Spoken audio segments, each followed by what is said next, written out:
সামগ্ৰী সমষ্টি বিভিন্ন প্ৰান্তত অভিযান চলাইছে, প্ৰচাৰ চলাইছে, কি ক'ব, কিমান সঁহাৰি পাইছে ৰাইজৰ পৰা? মই ৰাইজৰ পৰা 100% সঁহাৰি পাইছোঁ। কিহৰ কাৰণে আজি নমিনেশ্যন দিয়া মোৰ এটাই কাৰণ আছিল, আপোনালোকে নিশ্চয় গম পাইছে যে মই নিৰ্দলীয় প্ৰাৰ্থী। আপোনাৰ এৰোপ্লেনৰ ছবিত মই চামগুৰি 27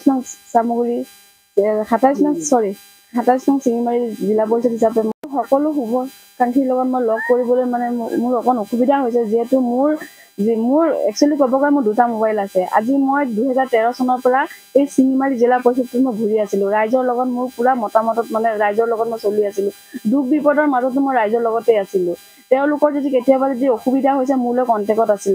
প্ৰায় মোৰ 10,000 মান ভোটাৰ মোৰ মোবাইলতে ডেইলি কানেকশ্যনত আছে, যোগাযোগত আছে।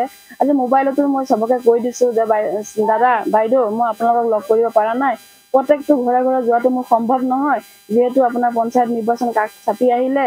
আজি ঘৰে ঘৰে গৈ পেলাই মই চবকে কোৱাটো ডাঙৰ মানে বহুত অসুবিধা হৈ পৰিছে। সেইকাৰণে মই আপোনালোকক একদম ঘৰত গুহাৰি জনাইছোঁ, ক্ষমা জনাইছোঁ যে মই আপোনালোকক দেখা দিব পৰা নাই। আৰু নিশ্চয় মোৰ আশাবাদী হৈ আছোঁ আপোনালোকে মোক নেদেখিও যে মোৰ ভোটটো যে বহুমূলীয়া ভোটটো আপোনালোকৰ যে মোক প্ৰদান কৰে বুলি। মোৰ প্ৰতীক চিনটো আপোনাৰ উৰাজাহাজ। প্ৰচাৰ অভিযান চলাইছে, নিৰ্বাচনী প্ৰচাৰ, গতিকে আপোনাৰ ৰাইজৰ পৰা সঁহাৰি কেনেকুৱা পাইছে? মই ৰাইজৰ পৰা সঁহাৰি 100% পাইছোঁ। আপুনি নিশ্চয় পাই আছে, আজি ছ'চিয়েল মিডিয়াত আজি কেইদিনমান ধৰি মোৰে নিউজ বাজি আছে। আৰু যিহেতু মই সঁহাৰি পোৱা এটাই কাৰণ, চবেই জানে মই 2013 চনতে চামগুৰি 27 নং চিঙিমাৰী জিলা পৰিষদ হিচাপে মই আপোনালোকৰ মাজত আছিলোঁ জিলা পৰিষদ হৈ। আৰু যিহেতু আপোনাৰ ধৰক 18 চনতো মই খেলিছিলোঁ কংগ্ৰেছৰ লগত মই খেলি পেলাই আপোনাৰ 2nd পজিশ্যনত আছিলোঁ। আজি ৰাইজে মোক মই নেখেলিম বুলিয়ে ভাবিছিলোঁ, গোটেই ৰাইজৰ 6টা জিপি ৰাইজে মোক খুব মানে জোৰ কৰিলে যে বাইদেউ আমি ভোটটো ক'ত দিম, আপুনি ভোটটো দিবলৈ কমচে কম জেগাত দিয়ক, যিহেতু আমাৰ কেণ্ডিডেটৰ অলপ প্ৰব্লেম হৈছে, কেণ্ডিডেটটো পচন্দ হোৱা নাই।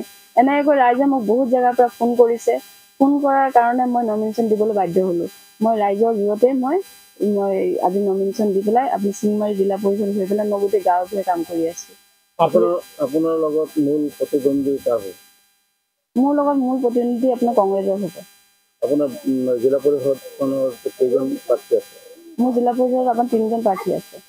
আপুনিতো এটা সময়ত অসম গণ পৰিষদৰ ভাল এজন কৰ্মী আছিল, আৰু সেই অসম গণ পৰিষদ ত্যাগ কৰিবলৈ কাৰণটো কি? আজি অসম গণ পৰিষদ ত্যাগ কৰা মোৰ এটাই কাৰণ আছিলে, মই যিহেতু 18 চনত কংগ্ৰেছৰ লগত 2nd পজিশ্যনত আছিলোঁ।